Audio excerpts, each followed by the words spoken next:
Un déficit qui est lié au fait, d'abord on a un personnel, d'autre part on a des emprunts à couvrir, et on est sur une année de fonctionnement qui était très courte, puisque on est sur 6 mois au lieu d'une année complète normalement.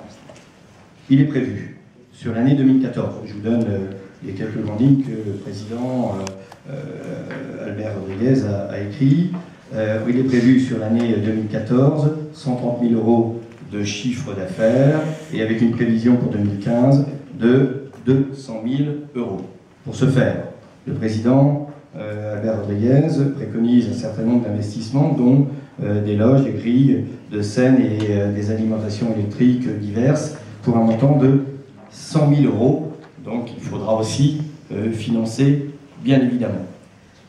Il a été oublié dans les prévisionnels la taxe d'aménagement qui est due à la construction de ce projet, qui est d'un montant de 145 541 €, qui doit être payé par moitié en 2014 et l'autre moitié en 2015.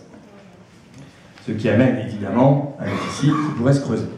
Voilà, une situation financière de cette scène compliquée, mais au dire de ce rapport était prévu.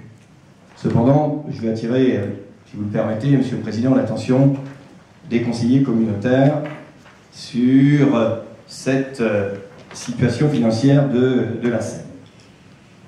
Première chose, en 2014, il sera difficile d'obtenir les 130 000 € de chiffre d'affaires, puisque un certain nombre de locations qui ne se font pas ou qui se font difficilement. Donc, par extension, vous accepterez, chers collègues, que les 200 000 € prévus dans ce rapport de location pour 2015 sont plus que hypothétiques. La taxe d'aménagement, qui n'avait pas été prévue dans les prévisionnels, nous complique un peu plus la situation financière.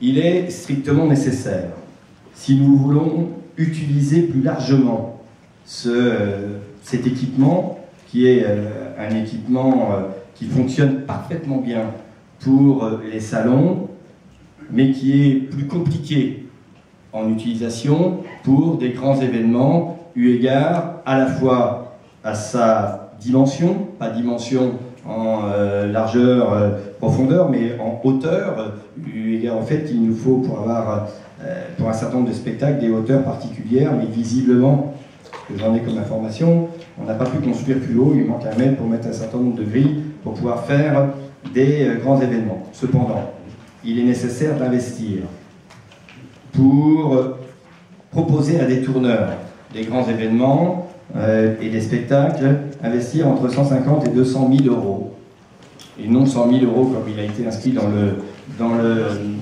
rapport. On est plutôt autour de 150 000 à 200 000 € pour pouvoir faire des loges, des douches si on veut faire des spectacles événementiels autour du sport, mais aussi avoir des grilles, des jeux de lumière, un peu de sonorisation et quelques autres points nécessaires et utiles pour être un outil complémentaire à celui de l'investissement du théâtre.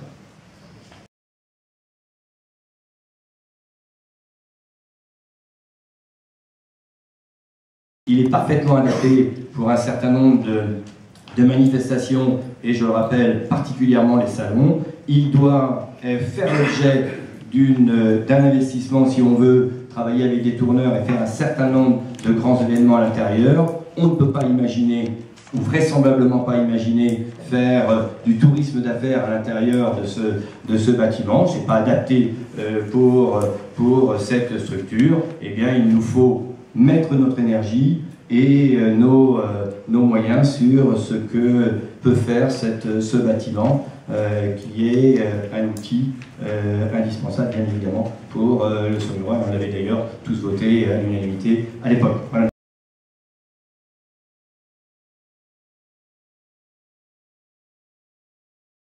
Donc, pour être clair, chers collègues, Monsieur le Président, il va nous falloir, sur ce sujet, si on veut l'utiliser plus largement, et essayer, tant que faire se peut, de minimiser les problématiques financières en matière de fonctionnement, investir environ 200 000 € dans du matériel pour l'utiliser plus largement. À court terme, trouver un certain nombre de financements, et donc une ligne de trésorerie pour pouvoir boucler l'année 2014. Vraisemblablement, faire évoluer la structure SEM et trouver de nouveaux partenaires. Quand je dis faire évoluer la structure SEM, c'est peut-être lui donner une autre structuration telle que SPM ou autre pour qu'il y ait plus de souplesse, pour que les collectivités à la fois puissent intervenir, soit financièrement, ou bien encore par mise à disposition de personnel et ou matériel, ce qui est dans la structure actuelle et ce qui n'est pas possible.